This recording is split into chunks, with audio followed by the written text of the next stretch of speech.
வணக்கம், welcome to Foods of India. இந்த சட்னி ஒன்று இருந்தால் போதுங்க, கூட 2 இட்லி கேட்டு வாங்கி சாப்பிட்லாம். அந்த அளவுக்கு செம டேஸ்ட்டாக இருக்கும். என்னடா சட்னின்னு சொல்கிறாங்களே, சுண்டைக்காயை பறிச்சிட்ருக்காங்களேன்னு பார்க்குறீங்களா? ஆமாங்க, வழக்கமாக நம்ம சுண்டைக்காயை வச்சு வறுவல், பொரியல், காரக்குழம்பு, பச்சடி அப்படின்னு விதவிதமாக சமைப்போம். இன்றைக்கி நம்ம அதே சுண்டைக்காயை வச்சு அட்டகாசமான டேஸ்ட்டில் சுண்டைக்காய் சட்னி எப்படி ரெடி பண்ணுறதுன்னு தான் பார்க்க போகிறோம். அதுக்கு வழக்கம் போல் நம்மளோட மாடி தோட்டத்துலேருந்து நான் இன்றைக்கி கொஞ்சமாக சுண்டைக்காயை பறித்து எடுத்து வச்சுருக்கேன். சுண்டைக்காய்க்கு ஏராளமான மருத்துவ குணங்கள் இருக்குது. வாய்ப்புண், குடல் புண்கள் ஆற்ற தன்மை சுண்டைக்காய்க்கு இருக்குது. அதே மாதிரி குடல் புழுக்கள் அழிக்கிற தன்மை அந்த சுண்டைக்காய்க்கு இருக்குது. சர்க்கரை நோயாளிகளுக்கு அருமருந்துன்னா அந்த சுண்டைக்காயை சொல்லலாம். வாங்க, இவ்வளோ மருத்துவ குணங்கள் உள்ள அந்த சுண்டைக்காய் வச்சு இப்போ நம்ம சுண்டைக்காய் சட்னி ரெடி பண்ண ஆரம்பிச்சிடலாம். இப்போ பறித்து வச்சுருக்க சுண்டைக்காய் எல்லாத்துலேருந்து காம்பு தனியாக பிரித்து எடுத்து வச்சுருங்க. அதுக்கப்புறம் சுண்டைக்காய் தண்ணியில் ஒரு தடவை நல்லா கழுவி எடுத்து வச்சுருங்க.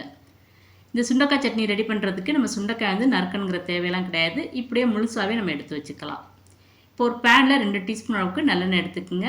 எண்ணெய் நல்லா சூடானதுக்கப்புறம் 2 டேபிள் ஸ்பூன் அளவுக்கு உளுந்தம்பருப்பு சேர்த்துக்குங்க. அடுப்பு இப்போ மீடியம் ஃப்ளேமில் வச்சுக்கணும். உளுந்தம்பருப்பு நல்லா பொன்னிறமாக வர வரைக்கும் எண்ணெயில் நல்லா வறுத்து எடுத்துக்கணும். பாருங்கள், உளுந்தம்பருப்பு நல்லா இந்த மாதிரி பொன்னிறமாக வந்ததுக்கப்புறம் இப்போ காரத்துக்கு 5லேருந்து 6 மிளகா வத்தல் சேர்த்துக்கலாம். நீங்கள் விருப்பப்பட்டால் 2 மிளகா வத்தல், 2 பச்சை மிளகா அந்த மாதிரி கூட சேர்த்துக்கலாம். நான் மிளகா வத்தல் தான் சேர்த்துருக்கேன். மிளகா வத்தல் கலர் மாறதுக்கு முன்னாடியே கொஞ்சமாக கருவேப்பிலை சேர்த்துருங்க. இப்போ இதையும் சேர்த்து ஒரு 30 செகண்ட்ஸ் எண்ணெயில் நல்லா வதக்கி எடுத்துடணும்.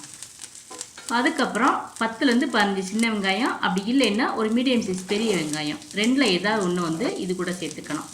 பெரிய வெங்காயத்தை விட சின்ன வெங்காயம் சேர்த்தோம்னா அந்த சட்னி இன்னும் கொஞ்சம் டேஸ்ட் கொடுக்கும். இப்போ நம்ம வெங்காயம் சேர்த்த உடனேயே கழுவி எடுத்து வச்சுருக்க இந்த சுண்டைக்காயும் சேர்த்துடணும். வெங்காயத்தை தனியாக வதக்கணுங்கிற தேவை கிடையாது. ஏன்னா வெங்காயம் சுண்டைக்காயும் சேர்ந்து எண்ணெயில் நல்லா வதங்கி வரணும். அந்த சுண்டைக்காயோட கலர் நல்லா மாறி வரணும். அது வரைக்கும் நம்ம அடுப்பை மீடியம் ஃப்ளேமில் வச்சு நல்லா வதக்கி எடுத்துக்கணும்.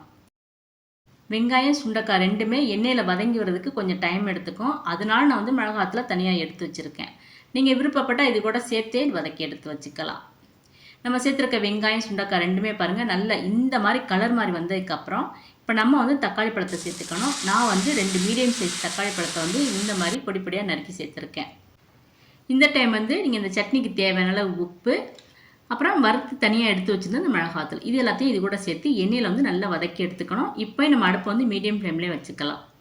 உங்களுக்கு இந்த சட்னிக்கு தக்காளி சேர்க்க விருப்பப்படலை அப்படின்னா நீங்கள் தக்காளிக்கு பதிலாக அரை நெல்லிக்காய் சைஸுக்கு புளி சேர்த்துக்கலாம். ஆனால் நீங்கள் புளி சேர்த்து இந்த சட்னி ரெடி பண்ணுறதை விட தக்காளி சேர்த்து இந்த சுண்டைக்காய் சட்னி ரெடி பண்ணிங்கன்னா செம டேஸ்ட்டாக இருக்கும். தக்காளியும் எண்ணெயில் நல்லா இந்த மாதிரி வதங்கினதுக்கப்புறம் இப்போ அரை முடி தேங்காயை நான் இது கூட துருவி சேர்த்துருக்கேன். தேங்காய் சேர்த்துக்கிறது நம்மளோட விருப்பம்தான். அளவு கூட்டி குறைச்சி சேர்த்துக்கலாம். தேங்காயை சேர்த்து 1 நிமிஷம் எண்ணெயில் நல்லா வதக்கி எடுத்துக்கோங்க. இந்த மாதிரி தேங்காய் எண்ணெயில் நீங்கள் வதக்கி எடுத்து பயன்படுத்துனீங்கன்னா அந்த சட்னி நீங்கள் 2 நாள் வச்சு கூட பயன்படுத்தலாம். இப்போ அடுப்பை ஆஃப் பண்ணிடணும். இது நல்லா ஆறட்டும். இந்த சுண்டைக்காயை வச்சு நம்மளோட சேனல்லே சுண்டைக்காய் வறுவல், சுண்டைக்காய் காரக்குழம்பு, சுண்டைக்காய் பச்சடி அப்படின்னு நிறைய வீடியோஸ் அப்லோட் பண்ணியிருக்கோம். சுண்டைக்காய்க்குனே தனியாக ஒரு பிளேலிஸ்ட்டே இருக்குது. அந்த பிளேலிஸ்ட்டோட லிங்க் கீழே டிஸ்கிரிப்ஷனில் இருக்குது. இப்போ நம்ம வதக்கி வச்சுருக்க சுண்டைக்காய் நல்லா ஆறி வந்துருச்சு. இப்போ இதை ஒரு மிக்ஸி ஜாரில் சேர்த்துக்கலாம். இதே சட்னியை நீங்கள் துவையலாக சாதத்துக்கு சைட் டிஷ்ஷாவோ அல்லது வெரைட்டி ரைஸ்க்கு சைட் டிஷ்ஷாவோ எடுத்துக்கிறீங்க அப்படின்னா தண்ணி எதுவும் சேர்க்க தேவையில்லை. அப்படியே நீங்கள் அரைச்சிடலாம். இப்போ நம்ம இட்லி தோசைக்கு சட்னியாக எடுத்துக்க போகிறோம் அப்படின்னா இது கூட நம்ம கொஞ்சமாக தண்ணி சேர்த்து அரைச்சிக்கலாம்.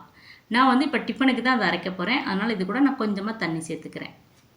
அதே மாதிரி இந்த சட்னி ரொம்ப நைஸாலாம் அரைச்சிடாதீங்க. கொஞ்சம் மீடியமாக இந்த மாதிரி குறைன்னு இருக்க மாதிரி அரைச்சி எடுத்து வச்சுக்கோங்க. அப்போ தான் அந்த சட்னி ரொம்ப டேஸ்ட் கொடுக்கும். இப்போ நீங்கள் சாதத்துக்கு சைட் டிஷ்ஷாக எடுத்துக்க போகிறீங்க அப்படின்னா இதை தாளிக்கணுங்கிற தேவையெல்லாம் கிடையாது. நான் இப்போ டிஃபனுக்கு தான் சைட் டிஷ்ஷாக எடுத்துக்க போகிறேன். அதனால் இப்போ இதை தாளித்து எடுத்துடலாம். அதுக்கு ஒரு கடாயில் 2 டீஸ்பூன் அளவுக்கு நல்லெண்ணெய் எடுத்துக்கணும். எண்ணெய் நல்லா சூடானதுக்கப்புறம் அரை டீஸ்பூன் கடுகு, அரை டீஸ்பூன் உளுந்தம்பருப்பு சேர்த்துக்கணும். கடுகு நல்லா இந்த மாதிரி பொரிஞ்சு வந்ததுக்கப்புறம் 2 மிளகாத்தில் இந்த மாதிரி கிள்ளி சேர்த்துக்குங்க. இப்போ 1/4 டீஸ்பூன் அளவுக்கு பெருங்காயத்தூள், வாசத்துக்கு கொஞ்சமாக கருவேப்பிலை, இதெல்லாம் சேர்த்த உடனே நம்ம அடுப்பை ஆஃப் பண்ணிடணும். இப்போ இதை நல்லா கலந்து விட்டு நம்ம எடுத்து வச்சுருக்க அந்த சட்னியில் தாளித்ததை சேர்த்துடணும். அவ்வளோதாங்க, அட்டகாசமான டேஸ்ட்டில் சுண்டைக்காய் சட்னி ரெடி ஆயிடுச்சு. இந்த சுண்டைக்காய் சட்னியை நீங்கள் இட்லி, தோசை, சப்பாத்தி, அதே மாதிரி சாம்பார் சாதம், ரசம் சாதம், வெரைட்டி ரைஸ் எல்லாத்துக்கும் சைட் டிஷ்ஷாக எடுத்துக்கலாம். செம்ம காம்பினேஷனாக இருக்கும். இந்த மெத்தடில் நீங்கள் சுண்டைக்காய் சட்னி செஞ்சீங்கன்னா வீட்டில் இருக்க எல்லாருமே உங்களை ரொம்ப பாராட்டுவாங்க. திரும்ப திரும்ப இந்த சட்னி தான் கேட்பாங்க. அந்தளவுக்கு சூப்பராக இருக்கும். நீங்களும் இன்றைக்கே இந்த சுண்டைக்காய் வச்சு சுண்டைக்காய் சட்னி செஞ்சு பாருங்கள். மறக்காமல் ஃபுட்ஸ் ஆஃப் இந்தியா சேனலை சப்ஸ்கிரைப் பண்ணுங்கள். அதே மாதிரி அந்த பக்கத்தில் இருக்க பெல் ஐக்கானில் ஆல் செலக்ட் பண்ணுங்கள். அப்போ தான் நம்ம போடுற வீடியோஸ் எல்லாமே அடுத்தடுத்து உங்களுக்கு நோட்டிஃபிகேஷனில் காமிக்கும். தேங்க்ஸ் ஃபார் வாட்சிங்.